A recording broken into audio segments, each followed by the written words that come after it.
All right, everybody, we're back again. And I mentioned in the podcast before this one with Coach Chelsea that we have not one, but two brand new coaches here on the Street Parking Coaches staff. Two people that I've known for a very long time. And as a matter of fact, the coach that we're talking to today, Coach DH, his name is Daniel Hong, but we call him DH, okay? Can they call you DH? Sure. Okay. I've known longer than anyone else who works for us, including Julian, including Molly. I believe. It's a little fuzzy who I met first between DH and Molly, so maybe we'll get into that. But so another person like Coach Chelsea that I've known for a very long time, and when the opportunity seemed to be popping up that maybe we could get him to come work for us, was immediately on board and so excited for it. And it's one of those people that you're like, absolutely, yes. I don't necessarily know at the time if we need a brand new coach, because this was before Jeb and Carolina had let us know that they were leaving. But it was like, this is a person that we want on our team. And so let's do this. DH has been working in fitness for 14 years and has had a couple different roles at a couple different really cool companies, and then was doing his own thing right before he was brought on with us here at Street Parking. We'll get into all of that. DH is also a cancer survivor, which I don't know. He's not like really loud about that. Like it's definitely something that I would say you're proud of, but it's not one of those things that you mention all the time. So I think that's something that people will be really interested in hearing about that, especially because you're young. So it's one of those things that's like, wait, what? So we'll talk about that a little bit as well, because maybe there are other members that need to hear that. I mean, everybody needs to hear that story and how that's made you who you are today. Before we get into all of that, though, because that's deeper, right? Just a couple warm-up questions, what the people need to know. All right. Are you a coffee or a tea person? 100% coffee. Unless you're sick, because you brought me some tea the other day that was really tasty. Nice. Yeah. I love tea, but at the end of the day, every day, I have to have a couple cups of coffee. A couple cups. How many cups? 2. That's good. Is there a specific coffee order? Coffee order, I cold brew with a little bit of oat milk if I'm out. But at home, Phil's coffee. Mm-hmm. Got to get that Bay Area Phil's. That's right. You guys, if you've been around Street Parking for a while and done some of the challenges when we're encouraging people to drink black coffee, they're like, this is gross. And we've encouraged ordering Phil's coffee, which myself, DH and Molly are all about, because it's just so delicious.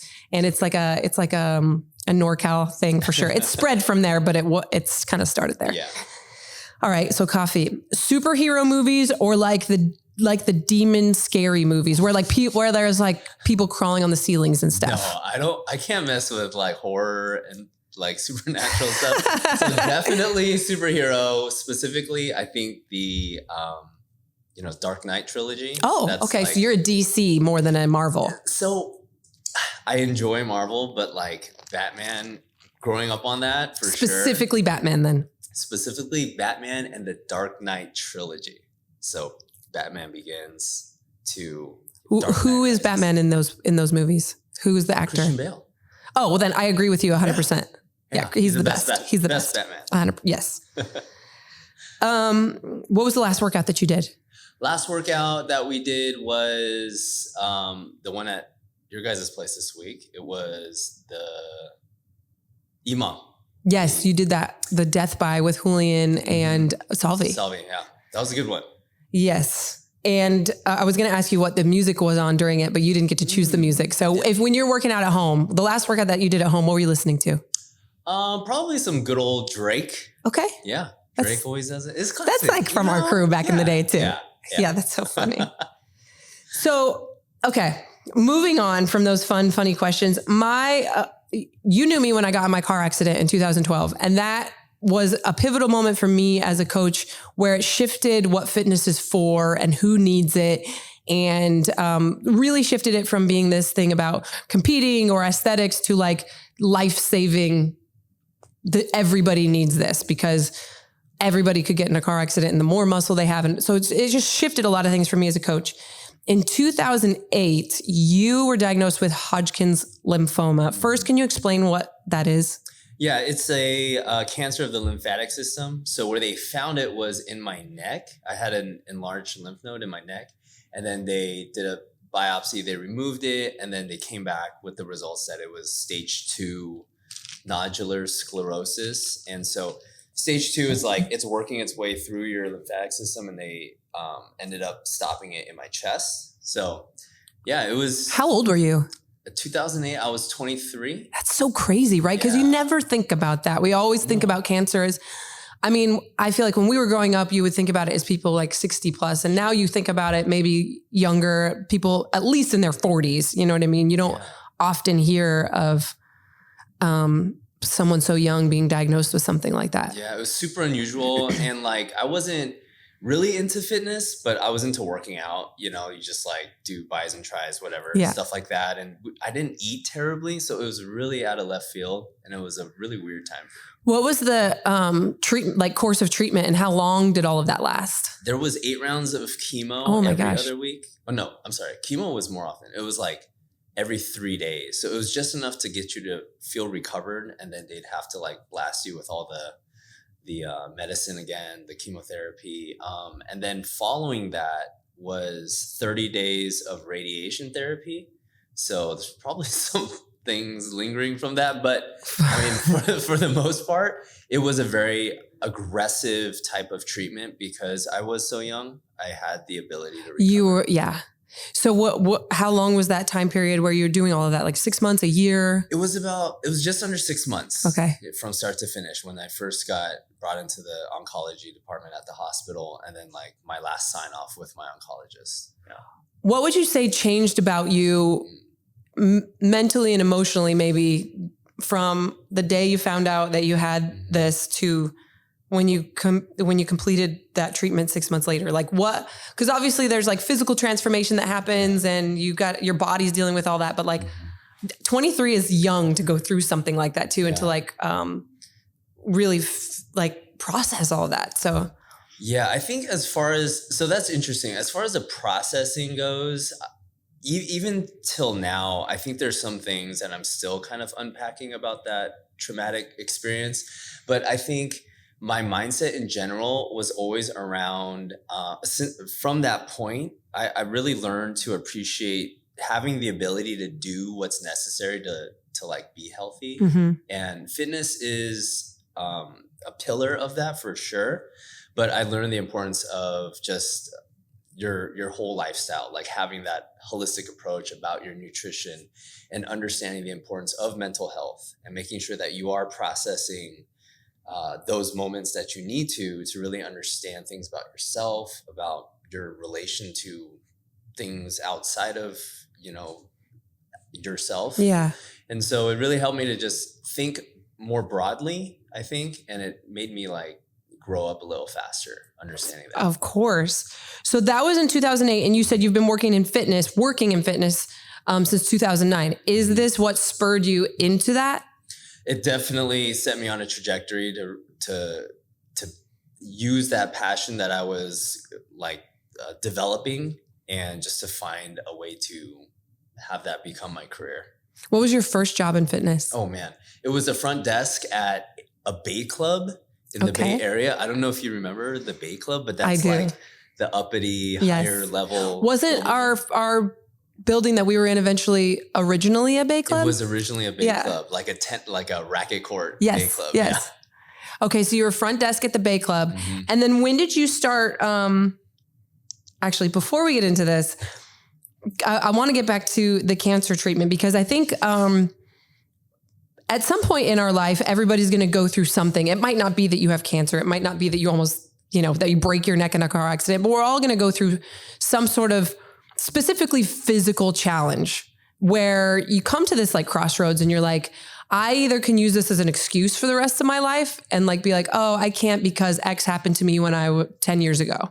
Or you can use it to do what I think you and I both did, where it's like, oh man, like this gives me motivation to stay as healthy as possible because this basically saved my life and I know it can save other people's lives.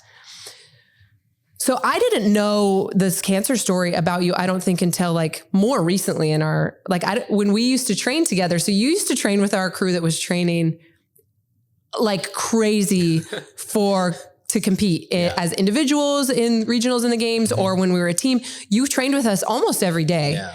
And back then I didn't know any of this story, I don't think. Because I was probably just very selfish. Okay, you guys, let's just be honest. I was in my own little world. But what you went through did not hold you back from like going so hard in your fitness. So before we move on from this, can you explain what is Team Blackout? Team Blackout was a very elite group of like 5 of us. But every day we would show up to the gym, not knowing what we were gonna do. And the ideas would come from everybody that was pretty much there. But the whole point was you would just get asked, like, are you in? Are you down to do whatever? Yeah, without knowing what you're saying yes to. Zero knowledge and understanding of what physical torment you're about to go through. But it was so much fun. And we just went for it. We just went hard and we encouraged each other to like really push the boundaries of our fitness and mental capacity, I guess. But it was a lot of fun. Team Blackout forever. How did you ever battle with like when you were in the middle of those situations, thinking to yourself like, I shouldn't be doing this or why am I doing this? I already like went through such a hard life situation. Like, did you ever battle that demon of like, I don't need to do this. Like I've already like overcome so much. Cause I feel like people feel that sometimes. Totally. And I understand that feeling, but in those moments, especially with fitness and working out and continuing to develop that passion for physical exercise and how those benefits translate into real life, I just knew it was an opportunity for me to try something that's going to get me to have a deeper understanding of who I am. And I really wanted to continue to pursue that. And fitness was just one way that manifested in my life at that moment in my life. And so I just looked at it as a chance to like better figure out who I was, what I was made up of. And if I didn't perform the way that I wanted, then really trying to unpack them, being like, what happened there? Or maybe it is what it is. And being like, that's great. Yeah. That's great. I just know where I'm at. I love that so much though, because I've said it plenty of times. I've said it in our team meetings. I've said it in different ways on social media, but like what you were doing back there or back then when we were all training together and just like, I mean, it was very uncomfortable every single day. Yeah. What you were doing is more impressive to me than what myself or Molly or Jason or Neil or anyone that was working out with us was doing, because we had like an audience of people cheering us on, whether it's on social media or we knew we were going to compete. We had like very specific goals, and you like didn't have, like you were just there for yourself. Yeah. Like there was no like pressure to perform. There was no nothing like, and since then, I've always said that people working out alone in their garages and going for it is so much more impressive than 100%. people who can do that in a gym or people who are doing it in a competition setting. Maybe their actual score or whatever doesn't seem as impressive, but them doing that to themselves for no other reason than to be as healthy as possible. And like you're saying, I think there's this benefit of like, and this is why I still go hard when I do, and it's not every day anymore, but a couple times a week.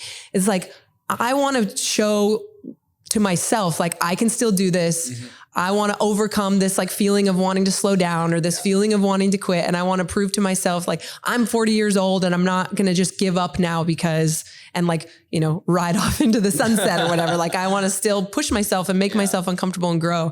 And I think what you were doing back then is so impressive because you would go for it. And it was awesome. When did you start working at NorCal CrossFit, now known as NC Fit? I started back in like late 2009. See, this is why I think I met you before I met Molly, because I didn't meet Molly till 2012. Oh, okay. Yeah. No, it was late 2009. I remember emailing a bunch of gyms in the area because I couldn't afford a CrossFit gym. It's expensive, yeah. It's expensive. So I was just like looking for like an energy exchange where like, hey, can I come clean your gym and then work out a couple times? And yeah, I got a reply back from Jason, and then that was just kind of the start of it. Okay, so what were the different roles that you had with them? Originally, it was cleaning the gym, like mopping the floors, and the bathroom. Very particular about the bathroom, but yeah. So I started cleaning the gym, and then I went to a part-time role, just kind of filling in for some coaching classes. And then in 2010, I was offered an opportunity to pilot a corporate wellness program, one of their first ones with a tech company in Silicon Valley. And so I did that for a couple of years. And then I think that's when like we really started training and everything. That was like 2011. Yes, that's when I started training with them, was in 2011. It was like during the open. Right. 2011 is when I started to show up because I had just moved to the area. And honestly, like I remember I was not physically and mentally capable of coming every single day. I also lived kind of far away because I lived in Santa Cruz. But like, I remember like, okay, I got to like ease myself into this situation. Yeah. So I would come like 3 days a week. And then after the open, I was like, no, I'm just going to commit to wrecking myself until my body's used to it. And after the open in 2011 is when I started coming all the time. So I definitely, officially, I've known DH longer than anybody else that works here because I didn't meet Molly till 2012. So the corporate program, I think, is something that was really unique and not something that a lot of CrossFit gyms or brands were doing at the time. And it was a perfect place for it, let's be honest, because there's just so much money over there and so many big businesses and everything like that. What did you do exactly? So how did that work? Just from the original inception of bringing CrossFit, a program like CrossFit into a corporate setting, there were a lot of things you had to consider, a lot of different variables like communication to the employees, development of different programs, because you couldn't just call it like one thing. They wanted a variety of different classes, and then finding the right coaches for those classes and organizing, scheduling that way, what equipment was going to be available to them. How do we build an on-ramp for a demographic of people that were a little older, you know, and quite frankly, not really interested in CrossFit. So like, how do we tailor the messaging and the approach and the actual workouts for those people? So it was like basically starting a gym like from the ground level. Yeah, because what you guys would do, and I coached at some of them a few times here and there, but what you guys would do is you would actually put a facility, or I think when we would go to, I can't even remember which business it was, but we would go and we would just like do some stuff in the parking lot sometimes. I can't remember which one that I would go help with that. And we'd like take a little boombox and equipment with us and stuff. But like you're saying, like, it's one thing if you have a gym and people are coming to you, obviously they're interested, where here, these business owners are expecting you to get their people interested who might not be interested anyway. And the variety of fitness level is all over the place and interest level is all over the place. But what was like the benefit that you saw in their work environment or in their like in-office culture when you guys were successful at putting a good program together? One of the most unique things I got to see from like the start to the end was this coming together of the community. We would hear of people making comments like, oh, I didn't even know who you were. Like for the last 5-7 years of us emailing back and forth and like communicating that way. And they finally meet each other inside the walls of this like CrossFit space. And you got to see really cool relationships getting built between, you know, executives and just like the people who were just in the manufacturing process and being able to work out together and building friendships that way. It was so cool to see how fitness was bringing so many different people from different backgrounds together, and they all worked at the same place, and they had this kind of hub to go to, and just being like, this is where we're all the same and we're all doing the same thing. We're all trying to get healthier, get more fit, and just enjoy this one sliver of the day together. And that was something really special to see. Yeah, I think, you know, they'll say like bonds can be formed over a couple things, but one of them obviously is shared interests. One of them is shared suffering, or if you share a disdain for someone or something with somebody, it's been shown to like create a stronger bond than if you like the same things. And I think that we see that in fitness. You and I are as close as we are because we had so much shared suffering that it like breaks down that barrier. And we have this like common thing. We're both working towards something and we see the other person working really, really hard. But also we can complain about the workout. We can be like, what was that? And what did we just do? And I think that that can be so great in work cultures, because like you're saying, like somebody might not have anything in common with someone from a different department or whatever. And maybe they're in completely different life stages and they have completely different interests outside of work. But it's like, if you come together and you're like, what was that vault workout? Like, seriously, honestly, like what's going on here? So one of the reasons that we brought you here is because you have that background, and we do plan on, this is like a little Easter egg, I guess, creating some opportunities for businesses to bring street parking into their culture and get their staff all signed up and doing the vault together and maybe doing a challenge together. And we're super excited about that. And that was one of the reasons that I was like, DH would be perfect for this because of your background for that. So what do you have? Obviously it's a little bit different because we're not going to have an in-person facility, but like what excites you most about that opportunity through street parking now with like the online platform? Yeah, I think one of the things with the issues that I ran into doing this, trying to do this on my own, and I was able to do it successfully with a handful of companies, but the fact that people need this every day. They need some sort of movement, something to focus on that's related to their health and overall well-being. And to have the team, the talent and resources to offer it to more people is really, really exciting to me because I truly believe to mitigate a lot of the health risks that come from just day-to-day life, you need something like this that you can rely on, some sort of fitness program. And that is the beauty of street parking, is that it makes it accessible to anybody, regardless of your age. If you're currently dealing with an illness or sickness, or you're recovering from it, or you want to protect yourself against it, it doesn't matter. It's available for anybody who's ready to take control of their life. And so offering that to people in the workforce, I think is something that is really missed by the fitness space in general. Companies don't value it as much. But I mean, we're talking about humans doing work. Mm-hmm. And if we want to be able to perform at the highest level at work, in life, with our families and fitness, you need to focus on something that's going to help you physically be healthy. Right. And healthier people are happier people. Happier people do better work. They're more efficient. They're more effective. They miss fewer days of work, whether even over just like they're not sick as often and things like that, but like just for a multitude of reasons. Totally. And then again, like one of the things that we talk about a lot is you want to be a part of a group where your desired behavior is normal.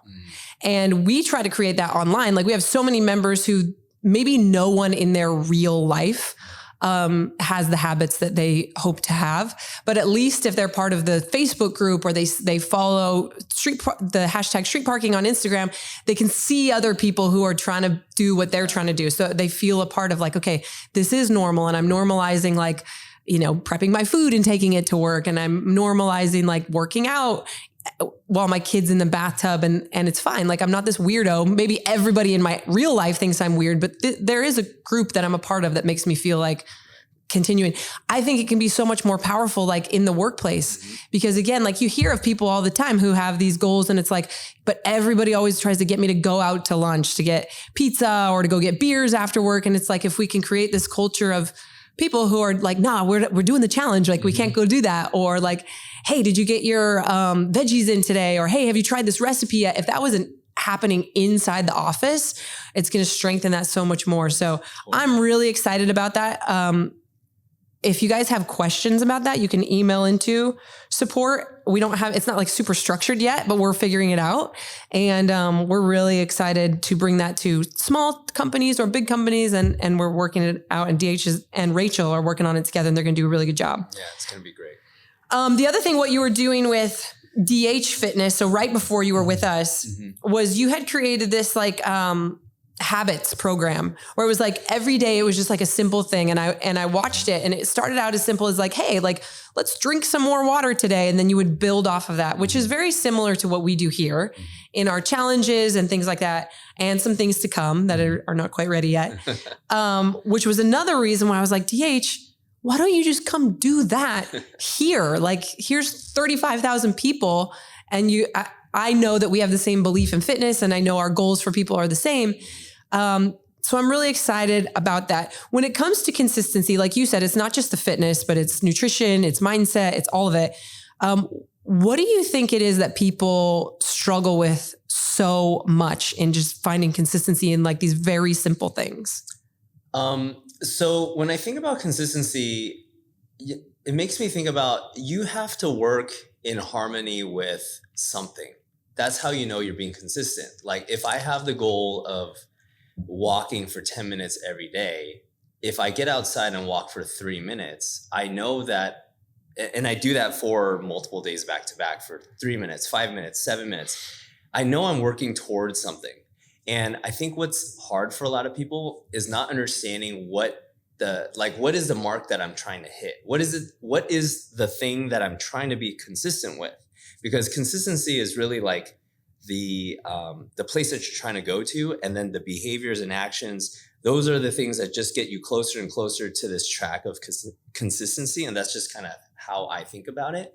So when you don't identify the thing that you're actually working towards, I think it gets too muddy. It gets kind of like mystified, and you just get kind of in your head. So the idea with the habits, the healthy habits challenge that I was putting on monthly was, let's just strip it down to like the very basics. Let's not worry about how much weight we can lift or how hard we're going for a workout. I was trying to talk to the people that were like, I'm so like overwhelmed with decisions, I can't make a single one. Yeah. It's like, okay, well, let's just strip everything away. Are you drinking enough water? Are you like getting away from your desk and just seeing the sky and like breathing the air? Breathing the air outside of your office? Can you work out? And if you can, what about a 20-minute workout instead of wrapping your mind around this, like, I have to go to a 60-minute class, and if I don't, then it doesn't really count, like whatever that means. Are you taking care of your body, like nourishing it the way it's supposed to, like through real food and doing that regularly? Let's just break it down to that, because I think if most people start there, then it kind of gives them some trajectory towards consistency, but you need some targets to shoot for. Yeah. And I think people get so caught up in the checklist that they forget why they created the checklist in the first place. And like the value is like, oh, I only walked 3 minutes instead of 10 minutes or whatever. And it's like, why are you doing this? Like, yeah, you know, and how are you measuring consistency and all of that? They get so in the like rules and like all of that. And I think that it just takes constant reminder, right? One thing that I want to mention also is that you're a dad now, and you were the same as me. Like you worked out with the group in the gyms, and it was high energy and everything. But now you work out. I mean, you work out in our garage now that you live here. You've only lived here for what, like 2 weeks? Yeah, 2 weeks. But before that, you and Allie, your wife, were working out at home. How was that transition for you? Like, did you struggle with that at all? There was definitely a learning curve and like a grieving period where I was like, oh man, I'm getting blown up by a rep scheme that I would do repeatedly, like even in a single session. Like as a warm up? As a warm up, exactly, right? So there was definitely kind of like an abruptness in understanding like, hey, my understanding of fitness and how I approach it has to change. Because one piece of advice one of my clients gave me was, because he had asked me, you know, what have you learned since being a father? And I was like, I don't know, I was still fresh. But he said, one thing I've learned, and I want to tell you, is that your selfishness has consequences now. And I was like, whoa, that hit me like a ton of bricks, because I love Olivia. I love my daughter. And so if I choose to spend more time than I really need to for my personal goals when it comes to fitness, then I'm really being selfish in a way. And this is just my opinion of myself. I'm not trying to project onto whatever. But and I want my focus to be my family, my wife, Olivia, my daughter. And that's where I want to spend most of my time. So once I kind of like settled into that mindset, it didn't feel so bad anymore to like be okay with a 20-minute workout and just go hard though. Make it really effective. Team blackout. Team blackout. But it took some time, definitely, to adjust to that. Yeah, Chelsea and I, because we chatted before, I chatted with you, we talked about like this transition of like, I don't know that I even comprehended at the time when I started working out at home alone. When we were working out in our garage at first, I was pregnant and Julian was still training to compete. So we weren't really doing the same thing. And he was doing a lot more than I was doing. And I couldn't train the way that that was a really tough time for me because he was still over here and I was like completely changing everything. But it's taken me until the last like maybe 3 years into street parking where I was like, wait a minute, how am I actually still this fit? Like if you would have told me 3 years ago that I would still be this fit, only doing this and after multiple pregnancies, like I wouldn't have believed that it was possible. I thought that you had to do that much to stay as fit. And I'm not nearly as fit as I used to be, but I'm a lot fitter than I think I would have expected myself to be. If I could like show my past self, like here's your logbook from the last 5 years, I'd be like, oh man, she's not going to be very fit. Like I'm probably going to have to like, really dial in the eating and stuff way more than I have had to. And I think what Chelsea and I were talking about is it's like, I think people undervalue just consistency and going hard and just doing what you can do. Like they still, so many people believe like it's gotta be more complicated than this. It's gotta take longer. It has to be fancier. Yeah. And I've proven to myself because I would have thought that too, Yeah. And sometimes even the amount of stress you would put on yourself. Oh my gosh. Like when you're traveling, you're like, I have to find a gym. That was just too much. And just being like, if I don't hit these percentages, like I'm regressing. And it's just like, but you're moving. Right. Like that's enough. Yes. Like, that should be enough. But again, you have to understand what you're doing that for. There is a time and place where all those things do really matter. For sure. But if you're in a place in your life where those are just like wishes, those are just like wants, right, and not needs. Yes. You really have to. It's a balance thing. It is. It's a balance because what you don't want to do, because we hear this from parents a lot, right? Where it's like, oh, I feel selfish if I work out at all, or I feel selfish if I if I prepare healthier meals because I know my family prefers, lasagna and pizza every night. And so I feel selfish, or I feel selfish taking any time for myself at all. And it's like, well, no, because in the grand scheme of things, what your kids want more than anything is for you to be healthy, for you to be able to play with them, for you to be happy. It's so important to model that for them. Yeah. But like, there is a line of like, okay, now are you still doing this for health and happiness and to model it? Or are you doing it because, we both enjoy working out. Like I could enjoy it for 2 hours a day still if I had time and energy for it. But like, where's that line of like, okay, now I'm just doing this for funsies and because I'm like looking for like that 1% body fat drop further. You know what I mean? Yeah. And there is a balance. And I think everybody just has to find that for themselves. But, I think the parent shift changes it for a lot of people. Yeah. But again, like they can go down the road of like, I can't work out anymore because now I have kids, or I need to work out and I need to be more consistent than ever because I have kids. And it's weird how people under the same circumstances can go one way or the other. Totally. It's really fascinating to me. And there's so many awesome examples of parents in our street parking community. It's crazy. I'm just like in awe. Of their like 3:30 a.m. workouts and stuff like that. Or at like 10:30, they're doing vault. And I'm just like, what? But because they place that importance on them being healthy, because they know that relates to how well of a parent they're going to be, or partner, or member of their community. Or just like their me time. A lot of parents will say like, this is my time where I get to do something that's just for me and I'm in my zone and I feel like myself, and then I can go give to everybody else. Yeah. It's really important. All right. I asked all of our coaches what they would tell people if they were on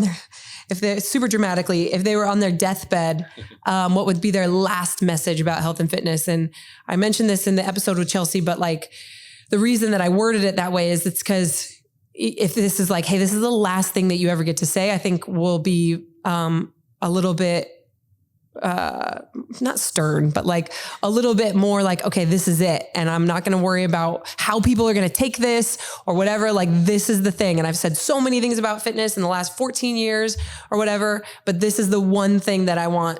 Put it on my gravestone, right? And so you answered super simply, actually. And you just said you have everything you need.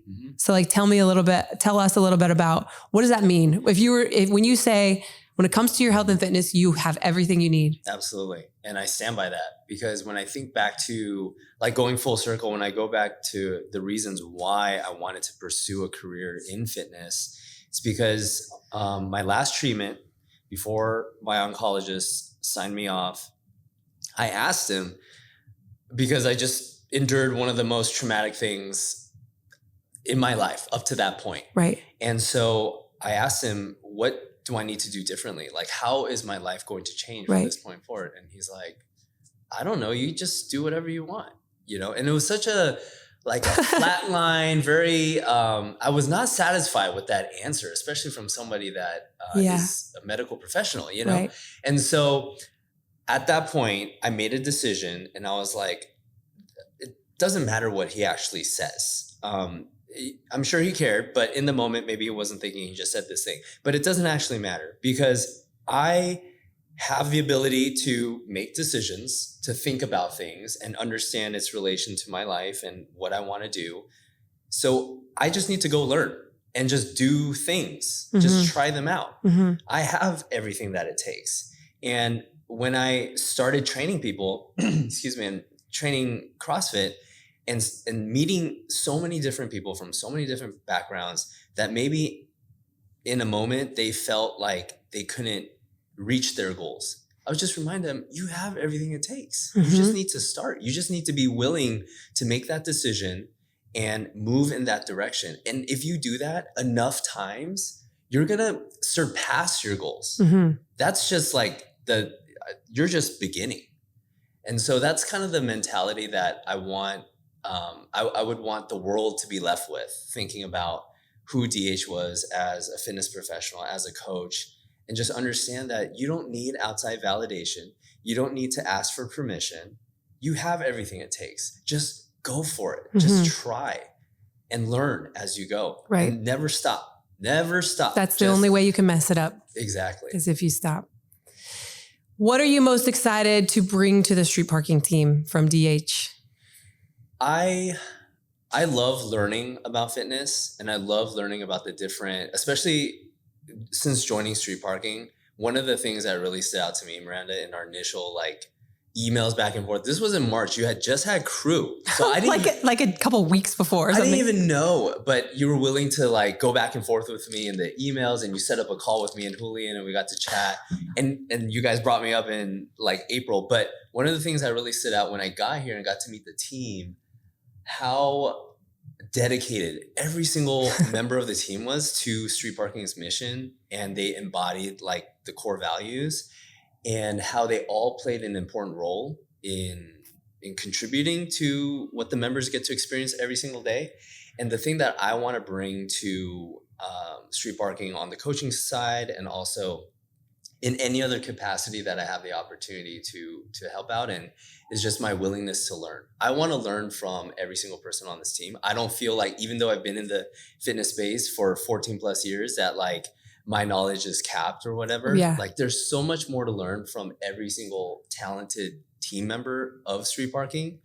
And I want to be a sponge. I want to know what it takes to help somebody, supporting somebody that lives thousands of miles away, and what it takes to produce content that will affect people, to motivate them to make life changes and to be consistent with their fitness. I want to learn from all this and be able to share that with the world as best as I can. Everybody here is super excited. Everybody here, from the moment that you showed up, just recognize he has such good energy, and it's impossible not to smile when DH is on the camera. And people were I really think he's going to bring a brand new energy and just excitement to the team. So I know everybody here immediately fell in love with you, and the members already have as well. So I'm excited to see how everything goes. But you guys make sure you go follow Coach DH on Instagram because he posts a lot of really cool stuff and his baby's super cute. And just look out for his posts, look out for his stuff on Facebook and Instagram. And he's in the demo videos and everything like that now. But just wanted to share a little bit of his story and background and our background together. DH has seen me really hurt many times. Classic Fran video. Classic. We have a video doing Fran together. He was there when I threw up in Jason's front yard at like 6 a.m. And so you can use hashtag Team Blackout if when you're doing your full send workouts, and DH will be proud of you. For sure. If you want to see some good fitness fun, go check it out. All right. That's it.